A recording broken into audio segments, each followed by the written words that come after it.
Good evening, everybody. Please sit down. Happy Independence Day.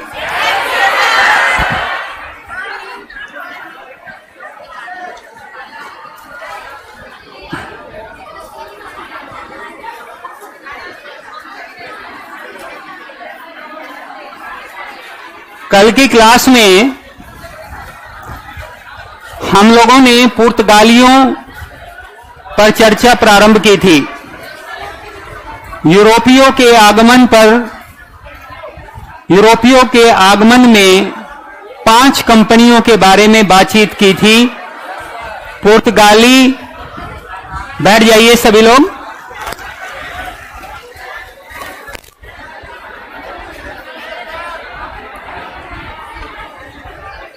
पुर्तगाली British बनने का क्रम यदि कहे, डच, डेनिश और फ्रेंच, और भारत आने का क्रम यदि कहे तो सबसे पहले पुर्तगाली कंपनी, उसके बाद डच, उसके बाद ब्रिटिश, उसके बाद डेनिश और फिर फ्रेंच। पुर्तगालियों के विषय में काफी बात भी की थी।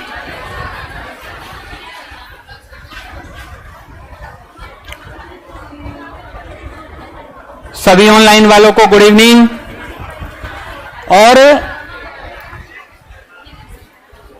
वास्को डी गामा के बारे में बताया था कि वास्को डी गामा कैसे भारत पहुंचे। 1498 में एक नए समुद्री मार्ग केप ऑफ गुड होप से वास्को डी गामा भारत पहुंचे थे। लेकिन ये कहानी जो है थोड़ी सी और पहले शुरू होती है। थोड़ा सा इसका बैकग्राउंड यदि आपको बताए तो ये कहानी शुरू होती है तुर्की यानी कुस्तुंतनिया पर उस्मानी वंश की विजय से, और वहां से लोगों का पलायन इटली की ओर हुआ और इटली में पुनर्जागरण हुआ। इटली में जैसे ही पुनर्जागरण हुआ यानी कि यूरोप में पुनर्जागरण हुआ, वैसे ही आधुनिक खोजें शुरू हो गई, वैज्ञानिक खोजें, वैज्ञानिक अनुसंधान शुरू हो गया। और वैज्ञानिक अनुसंधान शुरू होने के बाद कहा जाता है कि नए मार्गों की खोज हुई, नए मार्गों की खोज हुई, नए नियमों की खोज हुई।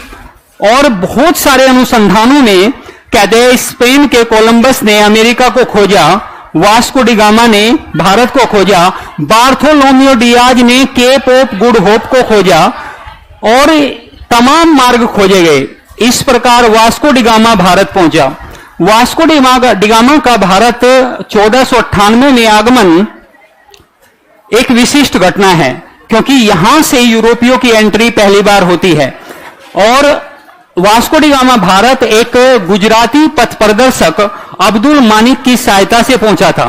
उस समय कालीकट का शासक जमोरिन था और जमोरिन ने वास्को डी गामा का स्वागत किया।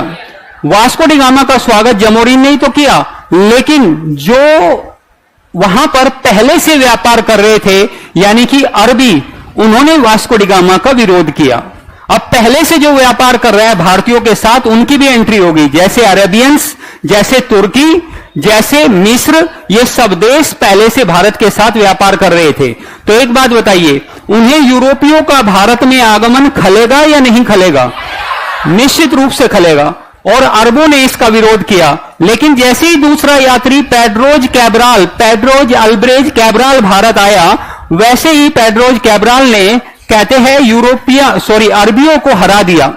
और अरबियों को हराने के बाद उसने भारत में एक नई जो नौ सैन्य शक्ति थी उसकी स्थापना कर दी। और कहा जाता है इस नौ सैन्य शक्ति के बढ़ जाने के बावजूद कोचीन में पहली पुर्तगाली फैक्ट्री की स्थापना हुई। और पहली पुर्तगाली फैक्ट्री की स्थापना कोचीन में 1503 में होने के पश्चात पुर्तगाली गवर्नर भारत में आने आरंभ हुए। पुर्तगाली गवर्नरों की नियुक्ति भारत में होने लगी। इस क्रम में 3 गवर्नरों की विवेचना आज हमें करनी है महत्वपूर्ण तरीके से, जिसमें से पहला फ्रांसिस्को डी अल्मेडा, उसके बाद फ्रांसिस्को डी अल्मेडा के बाद अल्फांसो दा अल्बुकर्क, और एक नूना दा कुन्हा, यानी नीनो दा कुन्हा या नूना दा कुन्हा। और कहते हैं इन 3 पुर्तगाली गवर्नरों ने भारत में पुर्तगाली व्यापारिक साम्राज्य को स्थापित किया, सुदृढ़ किया। आज हमें यही समझना है, लेकिन पुर्तगाली बहुत लंबे समय तक भारत में कामयाब नहीं हो पाए और बहुत लंबे समय तक पुर्तगालियों के कामयाब ना होने के कारण कहते हैं धीरे धीरे पुर्तगालियों का साम्राज्य पतन की ओर जाता गया और दूसरी कंपनियां भी भारत आ रही थी, जिसमें डच, ब्रिटिश, डेनिश और फ्रेंच थे और धीरे धीरे पुर्तगालियों का महत्व घटता गया। आज हमें क्लास में इन सभी पर चर्चा करनी है कि कैसे पुर्तगालियों का महत्व घटा। कल की क्लास में हमने ये सारी बातें जान ली थी कि किस तरीके से कंपनी आई और पुर्तगालियों के आने का या यूरोपियों के आने का क्या क्रम था, बनने का क्या क्रम था, और फिर उसके बाद ये स्ट्रक्चर मैंने आपको दिखाया था कि इस स्ट्रक्चर के आधार पर हम चीजें करने वाले हैं। सबसे पहले हम आगमन को देखने वाले हैं कि पुर्तगालियों का आगमन जो है वो कैसे हुआ। प्रथम यात्री हमने बताया था, प्रथम फैक्ट्री कल बताई थी। विस्तार आज हमें समझना है कि विस्तार किस किस प्रकार हुआ था। इसके बाद मैंने आपको केप ऑफ गुड होप भी बताया था कि केप ऑफ गुड होप जो है वो किस तरीके से, केप ऑफ गुड होप की यात्रा किस तरीके से हुई थी और वास्को डी गामा किस रूट से भारत आए थे। ये 3 मुख्य शब्दावली भी आज हम पढ़ेंगे, जिसमें मैंने कल बताया था कि एक फैक्ट्री होती है, एक कॉलोनी या किला और दुर्ग, और एक कॉलोनी होता है। यानी इन 3 शब्दावलियों का भारत में क्या महत्व है और पुर्तगालियों ने इन शब्दावलियों का प्रयोग क्यों किया। बल्कि पुर्तगालियों ने ही, जितने भी यूरोपीय कंपनी, जितनी भी यूरोपियन कंपनीज भारत आई, सभी ने इन शब्दावलियों का प्रयोग किया है। सभी ने फैक्ट्री, कारखाना, सेटलमेंट्स, सभी ने किला, दुर्ग या फोर्ट, सभी ने कॉलोनी या बस्ती का प्रयोग किया है। तो हम इन शब्दों को भी समझेंगे। अब 3 मुख्य पुर्तगाली गवर्नरों की बात हमें करनी है, जहां से कल हमने बात शुरू की थी। अब ये पुर्तगाली गवर्नर जो है,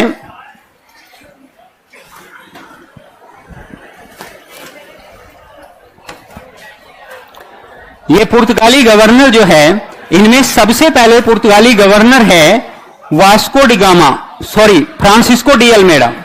तो पहले यात्री है फ्रांसिस्को डी अल्मेडा। के आने से पहले हम आपको एक तथ्य, एक फैक्ट और बताना चाहते हैं, जो कल भी हमने बताया था शायद, कि वास्को डी गामा भारत 3 बार आए थे। पहली बार 1498 में, दूसरी बार 1502 में और तीसरी बार 1524 में। 1524 में भी वास्को डी गामा जो है वो भारत आए थे। 1524 के प्रारंभ में भारत आए थे और 1524 में ही भारत में इनकी मृत्यु हो गई। और वास्को डी गामा की जो समाधि है वो आपको कहां मिलती है? कोचीन में ही मिलती है। कोचीन में ही वास्को डी गामा की समाधि है। साथ में मैंने बताया कि वास्को डी गामा गुजराती पथ प्रदर्शक या गुजराती गाइड अब्दुल मानिक की सहायता से भारत पहुंचे थे। अब यहां पर फ्रांसिस्को डी अल्मेडा की बात यदि हम करें तो फ्रांसिस्को डी अल्मेडा के बारे में 2-3 बातों को हमें समझना पड़ेगा। जैसे पहला हमें यह समझना पड़ेगा कि ये प्रथम पुर्तगाली गवर्नर है जो भारत आए। प्रथम पुर्तगाली गवर्नर है जो भारत आए। और दूसरी बात हमें यह समझनी पड़ेगी कि इन्होंने पहली पुर्तगाली फैक्ट्री की स्थापना कहां हुई थी? कोचीन में। इन्होंने दूसरी पुर्तगाली फैक्ट्री और वहां पर एक दुर्ग का निर्माण करवाया जो कन्नूर में है। कन्नूर कहां है? केरल में ही है। केरल में दूसरे दुर्ग का निर्माण हुआ। और फ्रांसिस्को डी अल्मेडा ने भारत में उन्हें भेजा इसलिए गया था कि वे भारत में पुर्तगाली व्यापारिक साम्राज्य की सुरक्षा कर सके। ध्यान दे बात पर, पुर्तगाली व्यापारिक साम्राज्य की सुरक्षा कर सके। तो साम्राज्य की सुरक्षा का अर्थ है कि उन्हें की ऐसी नीति चलानी पड़ेगी जिससे साम्राज्य सुरक्षित हो जाए। तो उन्होंने एक ब्लू वाटर पॉलिसी जिसे शांत जल की नीति भी कहा जाता है वो चलाई थी। शांत जल की नीति से कहा गया, या नीले पानी की नीति, शांत जल की नीति से कहा गया। और इस नीति को इन्होंने जो है वो शुरू किया था, ब्लू वाटर पॉलिसी को। अब ये ब्लू वाटर पॉलिसी क्या थी? ब्लू वाटर पॉलिसी का सीधा और सिंपल अर्थ समझो। ब्लू वाटर पॉलिसी का अर्थ है कि नौ सैन्य शक्ति को बढ़ावा देना, यानी हिंद महासागर में अपनी शक्ति को, नौ सैन्य शक्ति को बढ़ा देना। कहते हैं फ्रांसिस्को डी अल्मेडा का सामना सीधा सीधा उन प्रतिद्वंदी शक्तियों से हुआ जो उस समय भारत में व्यापार कर रही थी। और ये व्यापारिक शक्तियां कौन कौन सी थी? ये व्यापारिक शक्तियां, जैसा कि मैंने बताया कि पहली शक्ति तुर्की थी और मिस्र थी और एक गुजरात भी इन्हीं के साथ था। यानी कि ये तीन शक्तियां मिलकर फ्रांसिस्को डी अल्मेडा या पुर्तगालियों का विरोध कर रही थी। लेकिन 1508 में हिंद महासागर में दोनों शक्तियां आमने सामने आ गई। आमने सामने तो एक दिन आना ही था, क्योंकि प्रतिद्वंदी हैं। और आमने सामने आने के बाद 1508 में एक भयंकर युद्ध लड़ा गया। 1508 में हिंद महासागर का यह युद्ध वैसे तो अनिर्णित रहा, लेकिन फ्रांसिस्को डी अल्मेडा का बेटा इस युद्ध में मारा गया। कहते हैं 1509 में फ्रांसिस्को डी अल्मेडा ने हार नहीं मानी और 1509 में उन्होंने दूसरे युद्ध की तैयारियां कर दी। 1509 में फ्रांसिस्को डी अल्मेडा वापस हिंद महासागर में अपने जहाजी बेड़े के साथ पहुंच गए और तीनों शक्तियों को इकट्ठा ही पराजित कर दिया, यानी कि संयुक्त रूप से पराजित कर दिया। और हिंद महासागर में पुर्तगाली सबसे शक्तिशाली होकर उभर गए। कहते हैं इसके बाद तो ऐसा लगने लगा जैसे हिंद महासागर का नाम पुर्तगाली महासागर हो गया हो। कहते हैं इसे पुर्तगाली सागर ही कहा जाता था। इन्होंने भारत में, आपको जानकर हैरानी होगी दोस्तों कि इन्होंने भारत में कार्टेज प्रणाली को शुरू कर दिया। कार्टेज प्रणाली आज तक आपने ये वर्ड सुना नहीं होगा। कार्टेज प्रणाली का मतलब है एक ऐसी प्रणाली जो परमिट देती है। कार्टेज प्रणाली का मतलब था कि एक ऐसी प्रणाली जो परमिट के रूप में काम करेगी। हिंद महासागर में यदि पुर्तगालियों के अलावा किसी को व्यापार करना है तो उसे क्या देना होगा? उसे क्या लेना होगा? परमिट देना हो, परमिट लेना होगा या टैक्स देना होगा। और कहते हैं, अब जो मैं बोलने जा रहा हूं वो ध्यान से सुनना। कहते हैं अकबर को भी इनसे कार्टेज लेना पड़ता था। पुर्तगालियों की विशेषता इसी से आप जान सकते हैं कि पुर्तगाली हिंद महासागर में कितने शक्तिशाली हो गए थे। कहा जाता है फ्रांसिस्को डी अल्मेडा के बाद जो अगले पुर्तगाली गवर्नर आए वह कहते हैं सबसे शक्तिशाली गवर्नर सिद्ध हुए, जिनका नाम था अल्फांसो द अल्बुकर्क। आपने अल्फांसो आम के बारे में सुना है? अल्फांसो आम, इन्हीं के नाम पर उसका नाम अल्फांसो है। आपको ये भी जानकर शायद आश्चर्य होगा। और अल्फांसो द अल्बुकर्क को भारत में पुर्तगाली साम्राज्य का वास्तविक संस्थापक कहा जाता है। क्या कहा जाता है? वास्तविक संस्थापक कहा जाता है। वैसे तो अल्फांसो द अल्बुकर्क 1503 में ही भारत आ गया था। कब आ गया था भारत? 1503 में ही भारत आ गया था। और 1503 में भारत आने के बाद, लेकिन पहले यह एक कमांडर के रूप में भारत आया था। एक कमांडर के रूप में भारत आया था। और कहते हैं 1503 में इसने कोचीन में एक दुर्ग की भी स्थापना की थी। और 1509 में इसी को पदोन्नति देकर इसको गवर्नर बना दिया गया। अल्फांसो द अल्बुकर्क ने गोवा को जीत लिया। बीजापुर के शासक यूसुफ आदिल शाह से उन्होंने गोवा को जीतकर पुर्तगाली साम्राज्य के अंतर्गत कर लिया। कहते हैं इन्होंने गोवा को ही नहीं जीता, बल्कि व्यापार को बढ़ाने के लिए उन्होंने फारस की खाड़ी के सबसे प्रसिद्ध बंदरगाह, जिसका नाम था होर्मुज बंदरगाह, उसको भी जीत लिया। इससे पुर्तगाली शक्ति और मजबूत हो गई।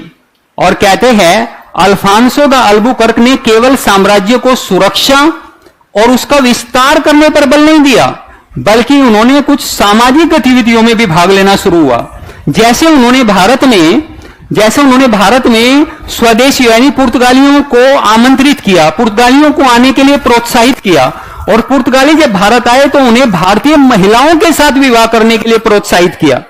भारतीय महिलाओं के साथ विवाह करने के लिए प्रोत्साहित करने का अर्थ यहां पर है कि वे भारत में बस्तियां बसाए और भारत में अपने पॉपुलेशन को बढ़ाए ताकि भारत में पुर्तगाली साम्राज्य और अधिक मजबूत हो सके। और उन्होंने ये किया। आपको जानकर हैरानी होगी कि भारत में पहली बार ईसाई धर्म या क्रिश्चियन मिशनरीज या ईसाई धर्म प्रचारक पहली बार आए इस काल में। थोड़ा स्लो, अच्छा ठीक है, ओके। तो कहते हैं पहली बार ईसाई धर्म प्रचारक इनके काल में भारत आए थे। और आपने देखा होगा ईसाइयों की क्रिश्चियन स्कूल्स के बारे में, क्रिश्चियन स्कूल के बारे में सबने सुना होगा। पहली बार क्रिश्चियन स्कूल्स भी इन्हीं के टाइम पर यह चेन शुरू हुई और इसमें वैज्ञानिक शिक्षा भारत आने लगी, क्योंकि यूरोपियन शिक्षा में विज्ञान सम्मिलित था और विज्ञान की शिक्षा थी। इससे पहले भारत में थोड़ी सी धर्म की शिक्षा ज्यादा दी जाती थी। सती प्रथा तो सुना होगा आपने, कल भी हमने बताया था। आपको पता है सती प्रथा को राजा राम मोहन रॉय के प्रयासों से विलियम बेंटिंक ने प्रतिबंधित किया, लेकिन इससे पहले सती प्रथा को अपने क्षेत्रों में अल्फांसो द अल्बुकर्क ने प्रतिबंधित कर दिया था। तो इस रूप से अल्फांसो द अल्बुकर्क भारत में विलियम बेंटिक के पूर्वगामी हुए, यानी उनसे पहले उन्होंने सती प्रथा को प्रतिबंधित किया था। तो अल्फांसो द, कुल मिलाकर बात यह है कि अल्फांसो द अल्बुकर्क को हम भारत में पुर्तगाली साम्राज्य का वास्तविक संस्थापक कह सकते हैं। अब हमने अल्फांसो द अल्बुकर्क और इससे पहले फ्रांसिस्को द अल्मीडा के बारे में पढ़ा, लेकिन पहले हम इनको नोटिंग कर लेते हैं और इसके बाद फिर थोड़ी सी चीजों को आगे समझते हैं, ताकि साथ साथ हम चीजों को समझ पाए। ठीक है, तो पहले कल जहां लिखा था आपने, उसी के नीचे 2 पॉइंट लिखने हैं। ठीक है, फिर पुर्तगाली गवर्नर पर हम आएंगे। ठीक है, कल जहां समझा था, कल हमने जहां लिखना बंद किया था वहां से आगे ही हम धीरे धीरे बोलेंगे, लेकिन आप भी थोड़ा ठीक स्पीड से लिखिएगा ताकि आप ठीक ठीक लिख पाए और बहुत धीरे भी ना हो। ठीक है, तो लिखिए, भारत में वास्को डी गामा, लिखिए, भारत में वास्को डी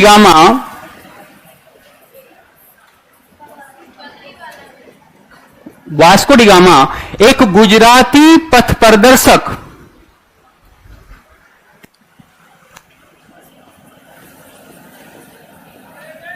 अब्दुल मानिक, भारत में वास्को डी गामा एक गुजराती पथ प्रदर्शक अब्दुल मानिक की सहायता से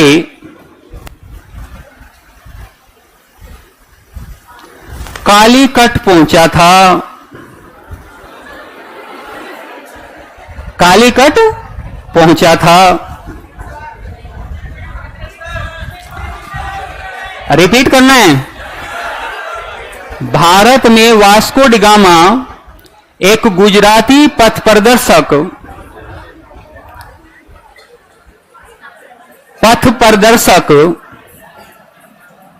अब्दुल मानिक की सहायता से कालीकट पहुंचा था। वास्को डी गामा 3 बार भारत आए।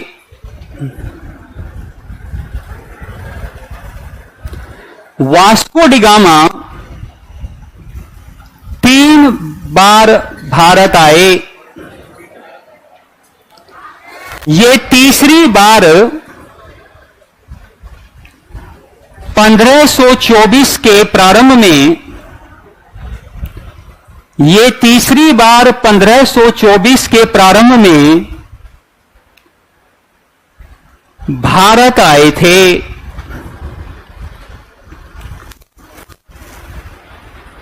(1524) के प्रारंभ में भारत आए थे।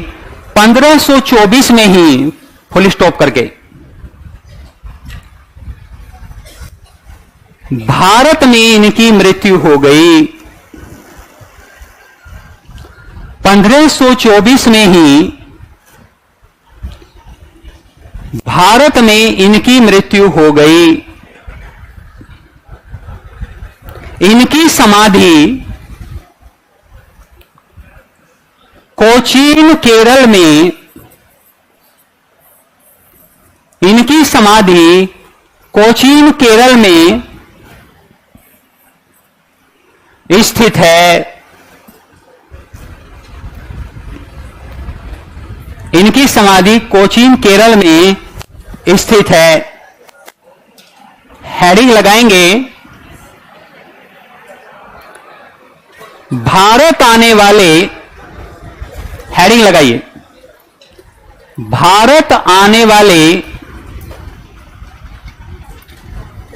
प्रमुख पुर्तगाली गवर्नर, भारत आने वाले प्रमुख पुर्तगाली गवर्नर।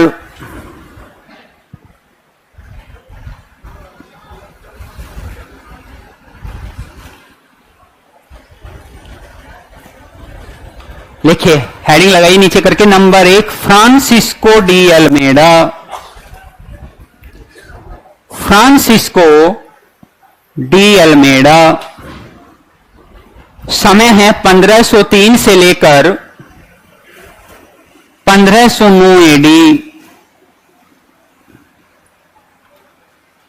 1503 से लेकर 1509 एडी। हेडिंग लगाया सभी ने।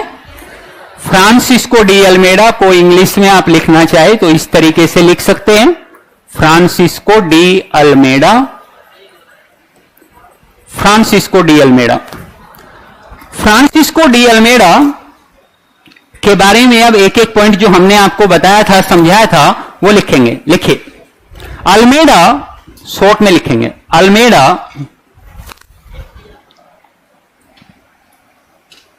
भारत आने वाले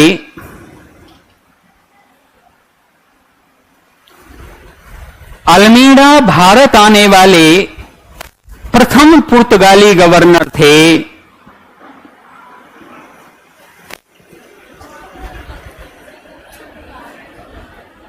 इन्हें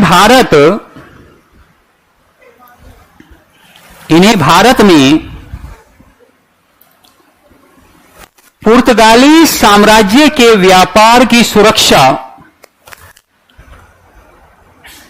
पुर्तगाली व्यापार के साम्राज्य की सुरक्षा के लिए भेजा गया था। पुर्तगाली साम्राज्य के व्यापार की सुरक्षा के लिए भेजा गया था।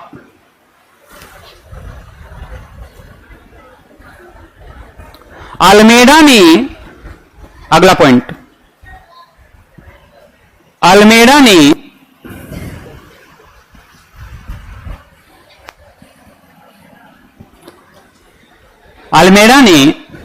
कन्नूर केरल में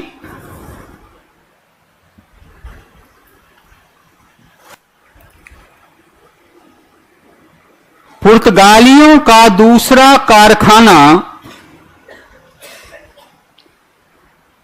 कन्नूर केरल में पुर्तगालियों का दूसरा कारखाना स्थापित किया था।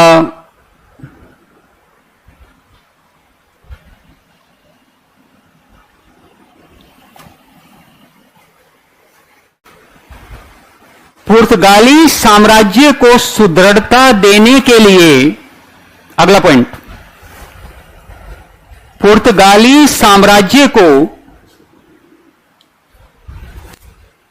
सुरक्षा देने के लिए अल्मेडा ने एक नौ सैन्य नीति,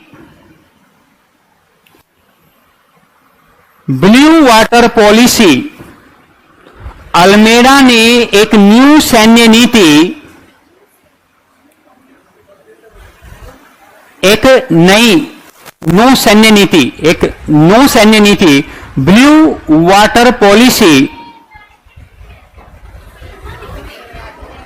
एक नौ सैन्य नीति ब्लू वाटर पॉलिसी लागू की थी।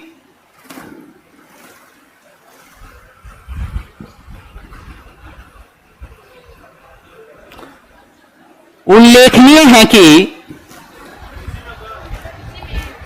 ब्लू वाटर पॉलिसी लागू की थी। अगला पॉइंट, उल्लेखनीय है कि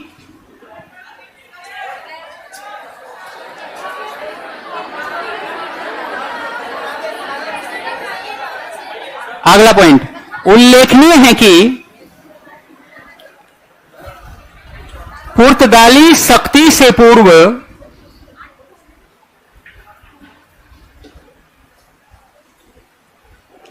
भारत के साथ कई अन्य शक्तियां व्यापार कर रही थी, व्यापार कर रही थी, जैसे तुर्की,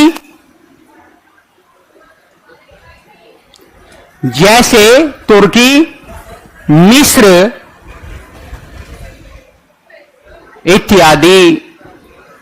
तुर्की, मिस्र, अरबी इत्यादि। गुजरात तो भारतीय है ही, अरबी इत्यादि। इन शक्तियों ने, थोड़ा सा कंटिन्यू करेंगे, इन शक्तियों ने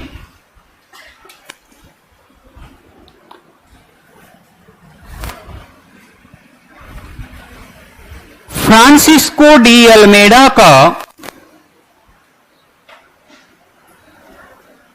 हिंद महासागर में, इन शक्तियों ने फ्रांसिस्को डी अल्मेडा या सिर्फ अल्मेडा का हिंद महासागर में विरोध किया था।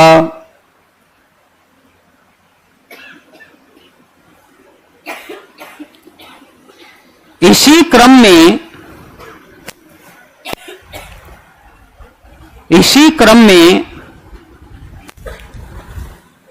1508 में,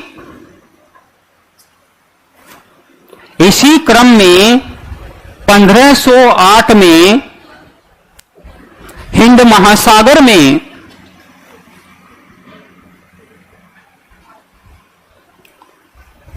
अल्मेडा और प्रतिद्वंदी गठबंधन के बीच, प्रतिद्वंदी गठबंधन का मतलब यहां पर तुर्की, गुजरात और मिस्र, प्रतिद्वंदी गठबंधन के बीच एक युद्ध प्रारंभ हुआ। प्रतिद्वंदी गठबंधन के बीच एक युद्ध प्रारंभ हुआ। वैसे तो यह युद्ध, शांत रह जाओ, इतना शोर क्यों मचा रहे हो? किसी को सुनाना चाहते हो क्या? रिपीट, बिल्कुल एकदम आराम से बोल रहे हैं। और इससे भी कम, यदि इससे कम स्पीड में लिखोगे तो बच्चों फिर कैसे होगा? अरे मेंस में लिखने की स्पीड चलेगी कि नहीं चलेगी? और बहुत धीमी गति से बोल रहे हैं, बिल्कुल एकदम एक एक चीज, है ना? हाँ, तो इसलिए जो पीछे से बार बार तुम प्रेम से ये जो हुंकार लगाते हो, इस हुंकार को मत लगाओ। देखिए, वैसे तो यह युद्ध अनिर्णित रहा, यह युद्ध अनिर्णित रहा, अनिर्णायक रहा, निर्णय नहीं हो पाया।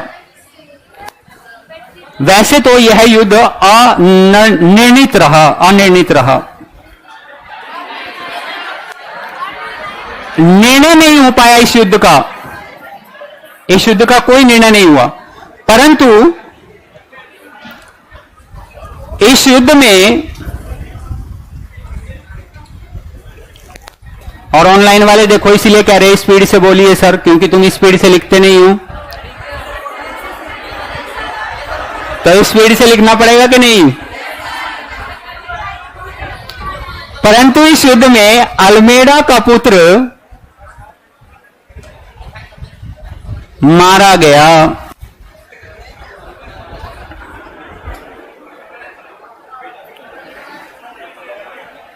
अल्मेडा का पुत्र मारा गया 1509 में। अब महत्वपूर्ण बात लिखिए, सबसे महत्वपूर्ण बात, 1509 में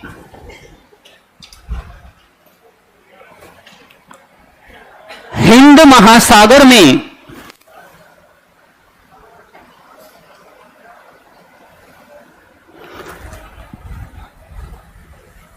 संयुक्त सेना, गठबंधन की संयुक्त सेना, गठबंधन की संयुक्त सेना एवं अल्मेडा के बीच पुनः युद्ध प्रारंभ हुआ और अल्मेडा के बीच पुनः युद्ध प्रारंभ हुआ और इस युद्ध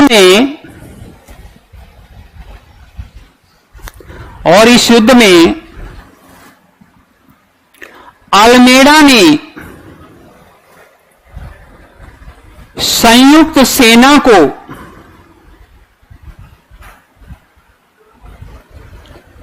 पराजित कर दिया,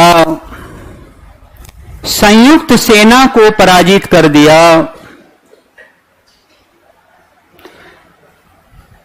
यह युद्ध हिंद महासागर में, कंटिन्यू रखें, यह युद्ध हिंद महासागर में अति महत्वपूर्ण सिद्ध हुआ। यह युद्ध हिंद महासागर में अति महत्वपूर्ण सिद्ध हुआ। इस युद्ध के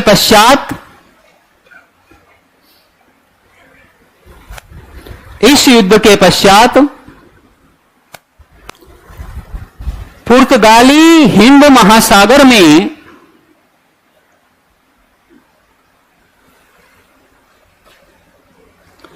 सबसे शक्तिशाली, पुर्तगाली हिंद महासागर में सबसे शक्तिशाली होकर उभरे, सबसे शक्तिशाली होकर उभरे। और हिंद महासागर में सबसे शक्तिशाली होकर उभरने का अर्थ क्या होगा कि अब जो संयुक्त यानी प्रतिद्वंदी सेनाएं हैं या प्रतिद्वंदी जो शक्तियां हैं, अब उनके व्यापार को पुर्तगालियों से परमिट लेना पड़ेगा, जिसे हमने क्या कहा, कार्टेज व्यवस्था कहा। क्या कहा हमने, कार्टेज व्यवस्था किया। तो व्यवस्था पुर्तगालियों ने निर्मित की। और पुर्तगाली ऐसा वास्तव में क्या लेकर आए थे भारत में जो हिंद महासागर में निर्णायक सिद्ध हो गए। अरे भाई, बाबर क्या लेकर आया था भारत में, अपने साथ तोपे लाया था, भारत लाया था कि नहीं लाया था। तुर्क क्या लाए थे, तुर्क अपने साथ तेज रफ्तार के घोड़े लेकर आए थे और राजपूत हाथियों पर चलते थे और पारंपरिक तरीकों से लड़ते थे। और इब्राहिम लोदी क्या कर रहा था, बेहद पारंपरिक तरीके से लड़ रहा था। और बाबर तोपों के साथ और गोला बारूद के साथ जब पानीपत के प्रथम युद्ध में बाबर ने सामना किया तो कहते हैं कुछ ही घंटों में इब्राहिम लोदी की सेना का काम तमाम कर दिया। लेकिन ये क्यों हुआ था, ये एक नई युद्ध पद्धति के कारण हुआ था कि एक नई युद्ध पद्धति आई थी। ठीक इसी प्रकार यहां पर भी एक नई युद्ध पद्धति देख रहे हो आप, यानी ब्लू वाटर पॉलिसी के कारण पुर्तगालियों ने एक निर्णायक युद्ध जीतकर यह बता दिया कि अब हम हिंद महासागर पर राज करने वाले अगले कुछ वर्ष। देखिए, इस युद्ध के पश्चात अगला पॉइंट, हां फिर से पुनः इस युद्ध के पश्चात, हां बेटा कंटिन्यू, अगला पॉइंट करके, इस युद्ध के पश्चात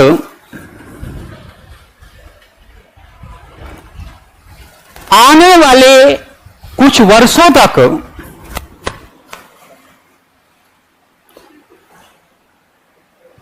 हिंद महासागर को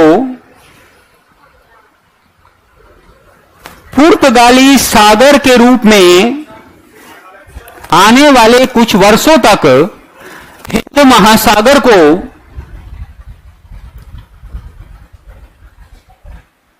पुर्तगाली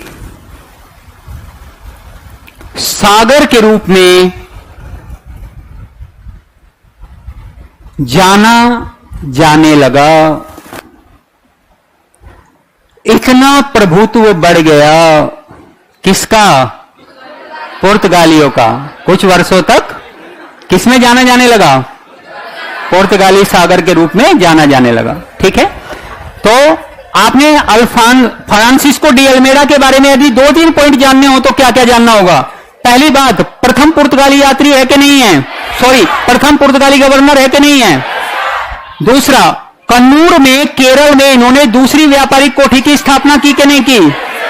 तीसरा, ब्लू वाटर पॉलिसी चलाई कि नहीं चलाई?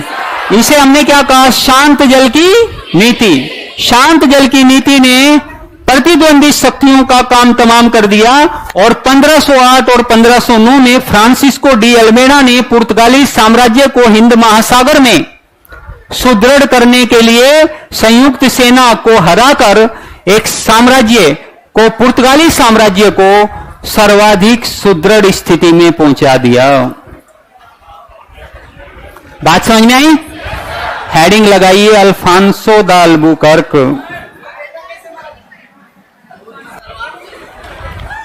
Alfonso de Albuquerque.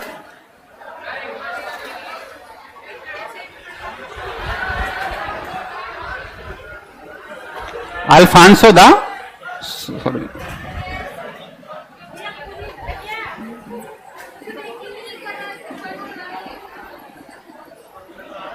Alfonso de Albuquerque.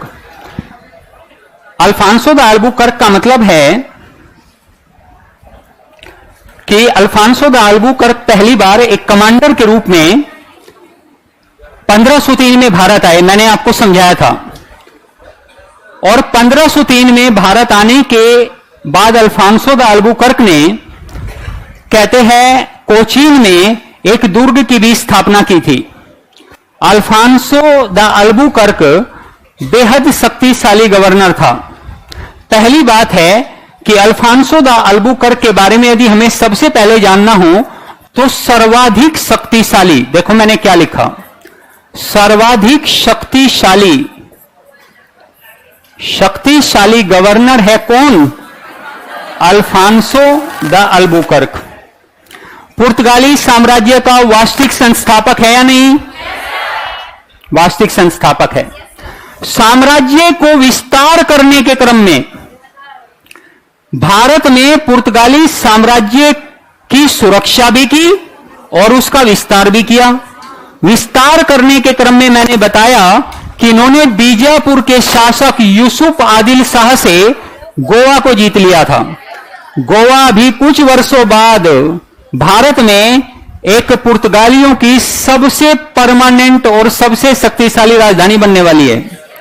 1510 में गोवा को जीत लिया, लेकिन 1503 से लेकर 30 तक 27 साल तक पुर्तगालियों की स्थायी राजधानी कोचीन रही।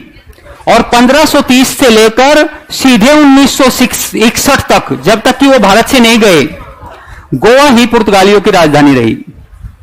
आपको पता है भारत में, गोवा में 1556 में पहली प्रिंटिंग प्रेस की भी स्थापना की गई थी। यह पुर्तगालियों का एक योगदान है भारत में। पुर्तगालियों के कई सारे योगदान हैं, लेकिन पुर्तगालियों का यह भी एक महत्वपूर्ण योगदान है। खैर, हम उसकी तो बात करेंगे। तो सर्वाधिक शक्तिशाली गवर्नर है कौन? Alfonso de Albuquerque. और दूसरी बात है, वास्तविक संस्थापक है। वास्तविक संस्थापक है। अच्छा, एक होता है संस्थापक और एक होता है वास्तविक संस्थापक।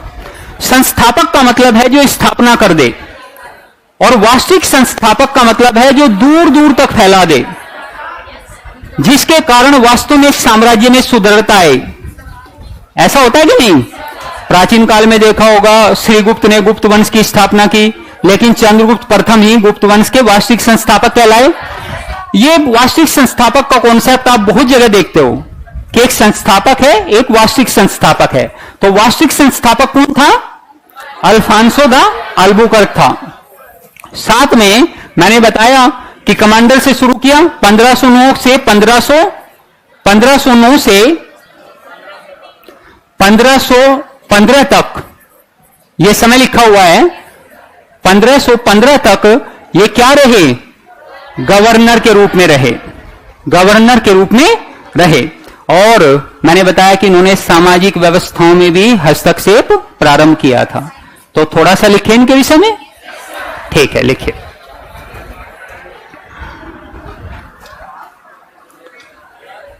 अल्बुकर्क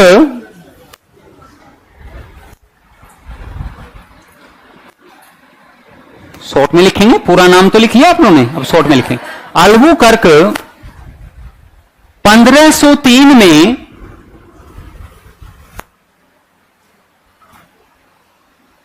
एक जहाजी बेड़े के नायक के रूप में, जहाजी बेड़े के नायक के रूप में भारत आया था।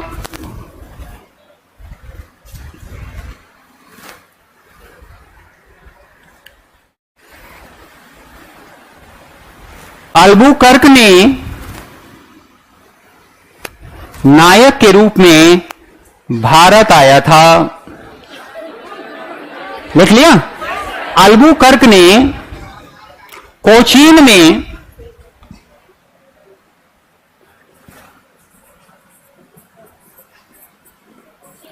एक दुर्ग की,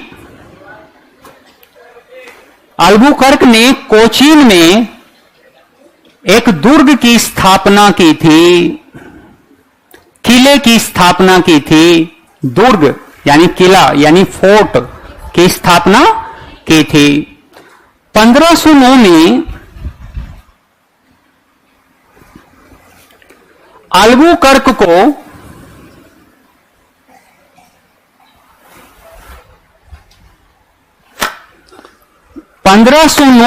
अल्बुकर्क को भारत में पुर्तगाली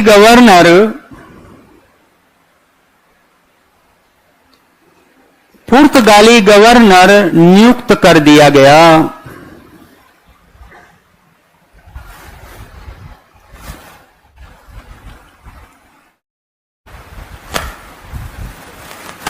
इन्हें भारत में पुर्तगाली साम्राज्य का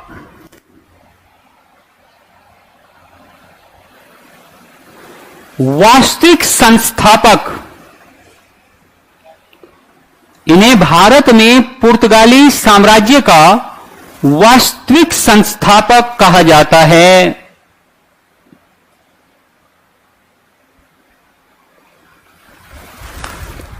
इन्होंने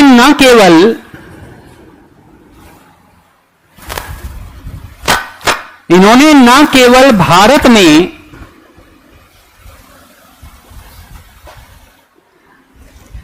पुर्तगाली साम्राज्य को सुदृढ़ किया,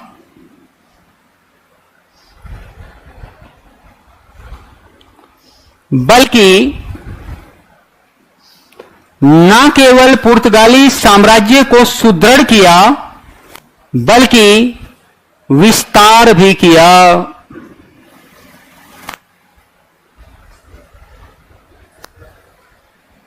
विस्तार के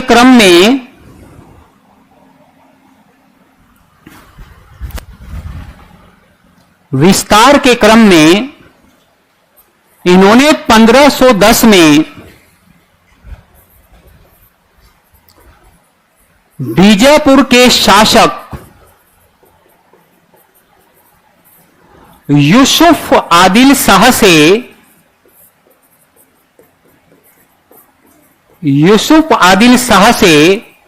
गोवा को जीत लिया। बीजापुर के शासक यूसुफ आदिल शाह से गोवा को जीत लिया।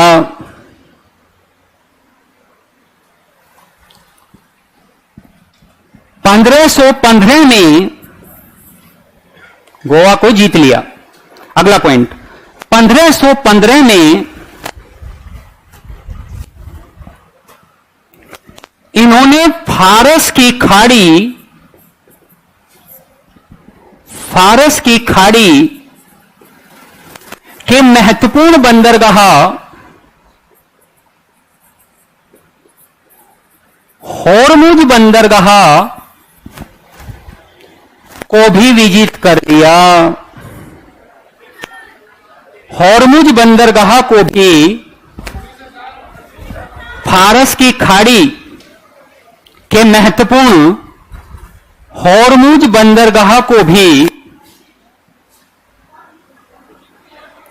विजिट कर लिया। क्या कर लिया? विजिट कर लिया, यानी कि इनको भी जीत लिया इन्होंने।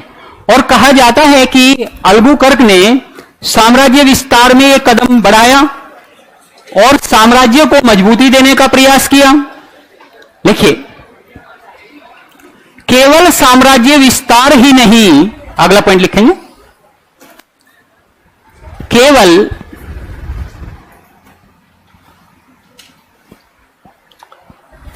साम्राज्य विस्तार ही नहीं,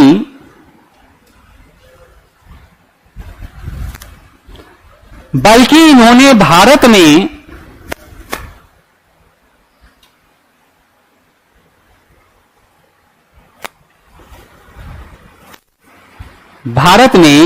कुछ सामाजिक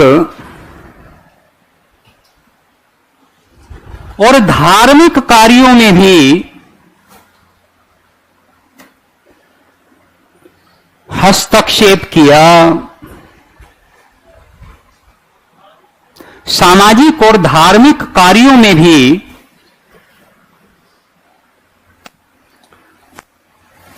हस्तक्षेप किया। क्या हस्तक्षेप किया? सबसे पहली बार पुर्तगालियों को भारत में बसने के लिए प्रोत्साहित किया। लिखिए, इन्होंने पुर्तगालियों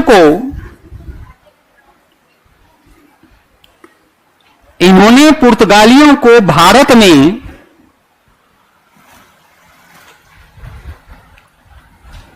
स्थायी बस्तियां बसाने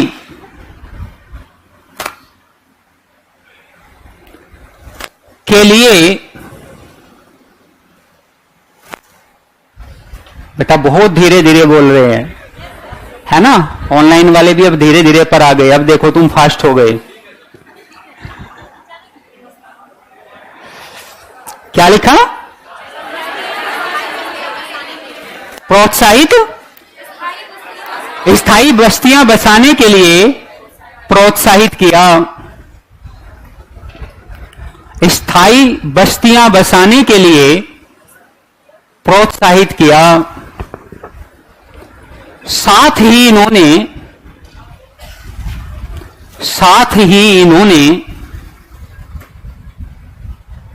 पुर्तगालियों को भारतीय महिलाओं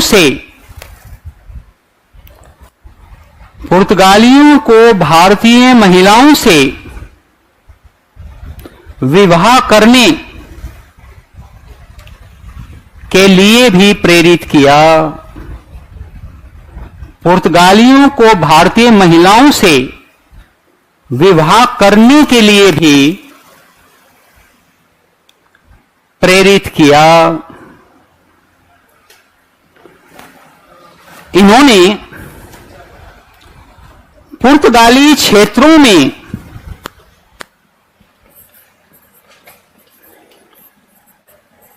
सती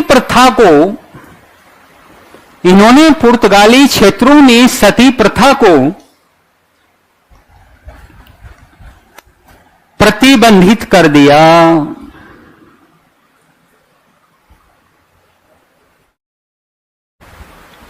यहां से क्वेश्चन बन सकता है, जो अगला पॉइंट हम लिखवाने जा रहे हैं। इस प्रकार इन्हें भारत में राजा राम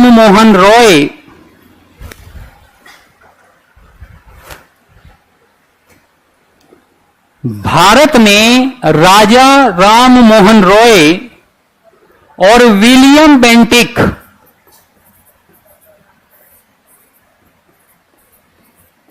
और विलियम बेंटिक का पूर्वगामी, पूर्वगामी का मतलब उनसे पहले, पूर्वगामी भी कहा जाता है, पूर्वगामी भी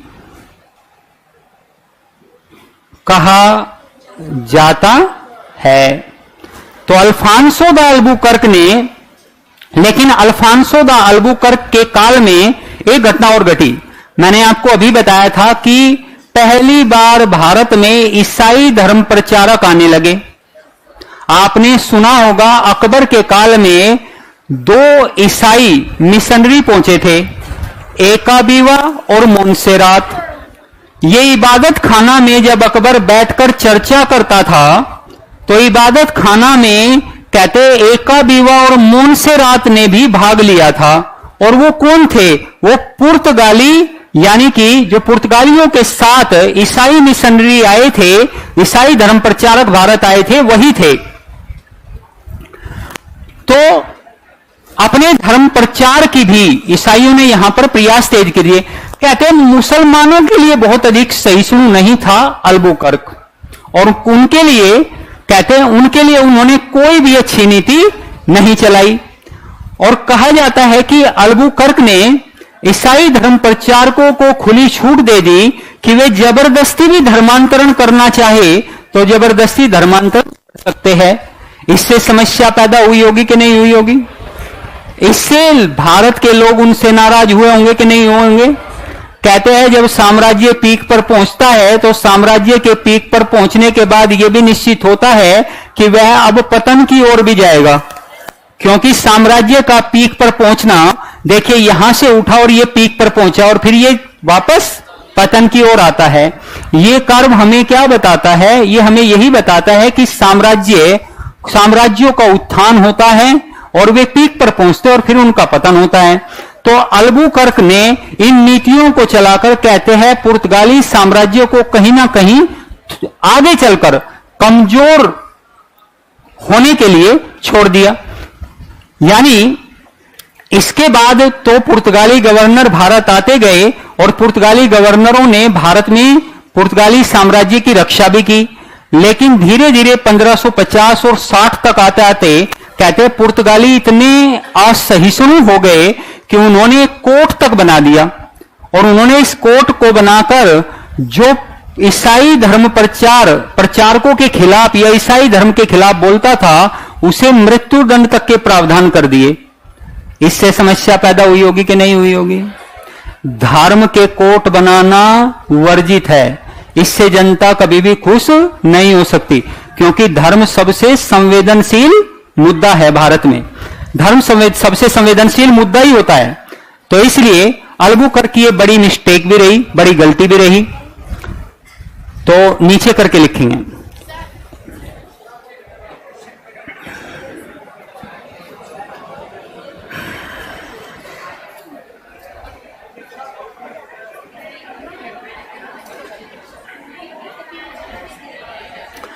अकबर ने भी अपने क्षेत्र में सती प्रथा को प्रतिबंधित किया था, तो फिर अकबर को भी पुरोगामी माना जाएगा कि नहीं? पहली बात, अकबर ने सभी क्षेत्रों में सती प्रथा को प्रतिबंधित नहीं किया था। दूसरी बात, अपने क्षेत्र में किया था, कुछ राजपूत के क्षेत्रों में सती प्रथा कहते हैं इस काल में चलती भी रही थी, और बाद में यह बहुत लंबे समय तक नहीं हो पाई। बाद में कुछ समय बाद इसको बदल दिया गया और सती प्रथा ज्यों के त्यों चलने लगी। तो इसलिए अकबर को पूर्वगामी रूप से नहीं माना जाता। लेकिन हां, अकबर को भी इस क्रम में हम एक गिनती में तो ला सकते हैं कि अकबर ने भी सती प्रथा को प्रतिबंधित किया था। यदि हम विलियम बेंटिक से पहले पूछे तो अल्फांसो द अल्बुकर्क और अकबर इसमें महत्वपूर्ण है, ठीक है, लेकिन उन्हें पूर्वगामी नहीं कहा गया है। पूर्वगामी किसे कहा है इतिहासकारों ने? अल्बुकर्क ने। लिखे, इनके काल में, अगला पॉइंट,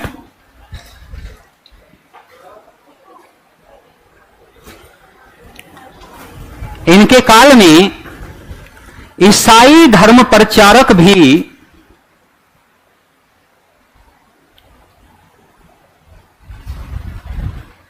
भारत आए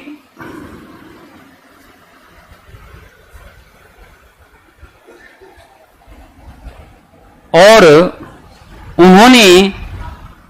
उन्होंने भारत में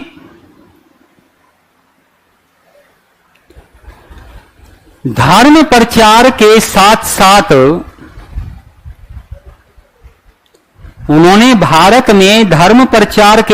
साथ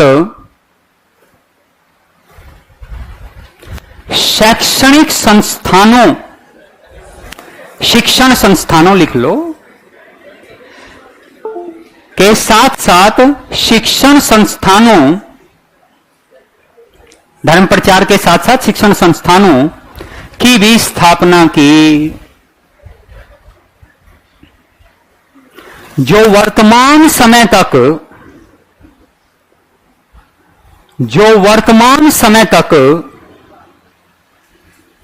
निरंतर रूप से देखी जा सकती है, जो वर्तमान समय तक निरंतर रूप से देखी जा सकती है। देखी जा सकती है कि नहीं देखी जा सकती? आज भी तो आप देखते हो बच्चों, बहुत सारे क्रिश्चियन स्कूल्स खुले हुए कि नहीं है? सेंट थॉमस, सेंट जेवियर, ये सारे स्कूल खुलते हैं, शैक्षणिक संस्थान खुलते हैं। तो ये भी शुरुआत पहली बार कब हुई? अल्बुकर्क के काल में ही होती है। और अल्बुकर्क के पश्चात कहते भारत आने वाले तीसरे जो सबसे प्रसिद्ध गवर्नर थे वो कौन थे? नूना दा कुन्हा। इनको नूनो डा कुन्हा भी कहा जाता है, नूनो डा कुन्हा भी कहा जाता है। नूनो डा कुन्हा क्या है? तीसरे शक्तिशाली गवर्नर है पुर्तगाली भारत में। पहली बात। दूसरी बात, साम्राज्य विस्तार पर इन्होंने भी बल दिया। तीसरी बात, ये मुगलों के समकालीन भी थे, मुगलों के समकालीन थे। अब मुगल आ गए कि नहीं आ गए? आपको पता है 1530 के बाद हुमायूं गद्दी पर बैठा, थोड़ा सा लिंक करेंगे, है ना? हुमायूं गद्दी पर बैठा और हुमायूं के गद्दी पर बैठने के बाद हुमायूं का गुजरात के शासक, गुजरात तो यहां पर महत्वपूर्ण है क्योंकि वह पश्चिमी तटीय इलाका है, और गुजरात के शासक बहादुर शाह के साथ हुमायूं के संबंध अच्छे नहीं थे। हुमायूं की प्रतिद्वंदिता थी वहां पर, और कहते हैं हुमायूं की प्रतिद्वंदिता होने के कारण इसका फायदा नूनो दा कुन्हा ने उठाया, या नूना दा कुन्हा ने उठाया, और उन्होंने दीव को जीत लिया। दमन दीव सुना है आप लोगों ने? दीव को जीत लिया उन्होंने। साथ ही साथ नूना दा कुन्हा को इस बात का भी श्रेय दिया जाएगा कि नूना दा कुन्हा ने गोवा को पुर्तगालियों की स्थायी राजधानी के रूप में स्थापित किया। गोवा को जीता किसने था? अल्बुकर्क ने। लेकिन गोवा को स्थायी राजधानी के रूप में स्थापित करने का काम नूना दा कुन्हा ने किया, और यह 1530 में हुआ। और 1530 इन्हीं का काल होगा कि नहीं होगा? इन्हीं का काल होगा। तीसरा काम नूना दा कुन्हा का बहुत महत्वपूर्ण है, जो पहले के गवर्नर नहीं कर पाए। कहते हैं नूना दा कुन्हा ने पश्चिमी तटीय इलाके से पूर्वी तटीय इलाकों तक पुर्तगाली साम्राज्य का विस्तार कर दिया। यह तो बड़ी बात है। और बंगाल में हुगली तक इन्होंने साम्राज्य विस्तार किया या व्यापारिक कोठियां स्थापित कर दी। तो यह श्रेय किसको जाता है? नूना दा कुन्हा को जाता है। बात समझ में आई? तो पहला पॉइंट, तीसरा गवर्नर है महत्वपूर्ण। दूसरा पॉइंट, साम्राज्य विस्तार किया। तीसरा पॉइंट, मुगलों के समकालीन था। चौथा, दीव को जीत लिया था। पांचवा, गोवा को स्थायी राजधानी बना दिया था। गोवा को स्थायी राजधानी बनाने के साथ साथ गोवा को स्थायी राजधानी बनाने के साथ साथ पूर्वी भारत तक इन्होंने साम्राज्य का विस्तार किया था। पाए लागू सरजी, गॉड ब्लेस यू। क्या अल्मेड़ा का व्यापार विजयनगर के राजाओं के साथ भी था? बिल्कुल था। विजयनगर के साथ ही अल्बुकर्क का भी था। विजयनगर के साथ बेहद शांतिपूर्ण संबंध बनाए पुर्तगालियों ने, और इसमें विजयनगर का भी महत्व है। इसमें हम लिखवाएंगे कृष्णदेवराय का नाम सुना है आप लोगों ने? कृष्णदेवराय ने पुर्तगालियों के साथ शांतिपूर्ण संबंधों पर जोर दिया और अच्छी नस्ल के घोड़े पुर्तगालियों के माध्यम से उन्होंने प्राप्त किए। तो विजयनगर के साथ पुर्तगालियों के बड़े अच्छे संबंध थे, और ये संबंध आगामी गवर्नर तक भी निरंतर रूप से रहे, जब तक कि विजयनगर साम्राज्य का पतन नहीं हो गया। 1565 में विजयनगर साम्राज्य का पतन हो गया, बन्नी हट्टी के युद्ध के बाद। ये तो आपको पता ही होगा, खैर बात करेंगे। तो नूना दा कुन्हा को पढ़े, लिखे, कुछ पूछना चाहते हूं?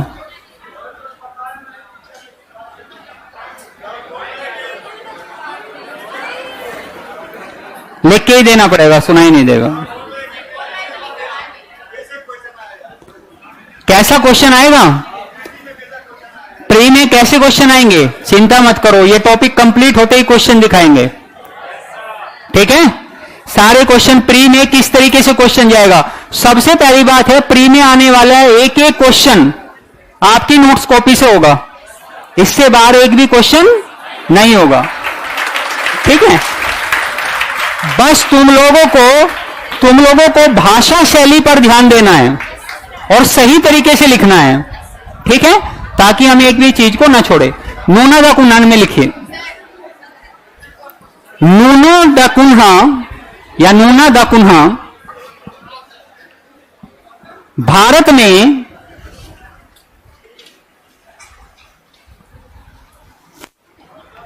नूना दा कुन्हा भारत में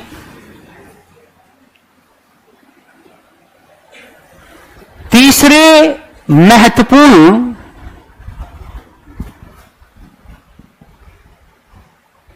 गवर्नर थे।